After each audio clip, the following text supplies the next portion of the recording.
So we're gonna get our first session in at Gorilla today. That's usually where I start my mornings at the gym.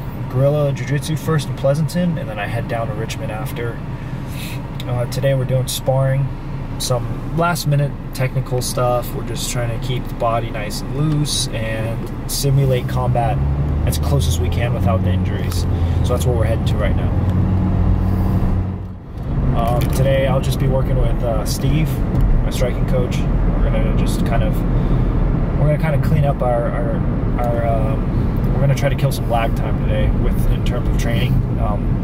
We have some stuff that we're working on. We're keen to adjust, and I think that's mainly what we're doing today. I'm just working with Steve, and we're gonna just get sparring, review footage. Like you know, we always record our sparring sessions so we can look at the footage after and then just kind of figure out what went wrong and what went right. And it's always good to have numbers, because with numbers you can progress, you can calculate it, and with calculations you just make adjustments to it and get the right numbers that you want. So that's what we're doing today at Gorilla first, and then I'm going to head down later to fix and work on the calculations at Richmond Omni Movement. Going to work on some of the game planning there. So that's usually how the day goes. So we're about to grab some lunch now. After training, I usually like to go to Whole Foods, but sometimes I like to go to a Chinese place in Pleasanton. We're about 2 weeks out from the fight. We're just having one last good old meal before we have to go really strict with the weight cut. Weight's coming down really smooth. Not much to worry about.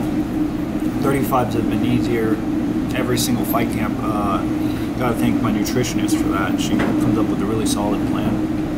I'm at boba in probably about a week, so I'm starving right now for some boba, but after the fight it'll be worth it. So the page Asians Never Die, it resonates with me just because I can relate to it. You know, there wasn't that growing up. There wasn't so much social media for me. You know, I know I'm still young, 23, but when I was growing up, I had a little bit of a stricter family where I didn't have an iPhone, or iPhones weren't even around at the time until I was in high school, and I was always stuck with like the cheaper phone, the phone that just gets the job done, you know.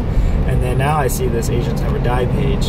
It's just, I can relate to some of the memes, the jokes that it has, and the attention that it kind of like, it makes me not feel like I'm the only one, you know.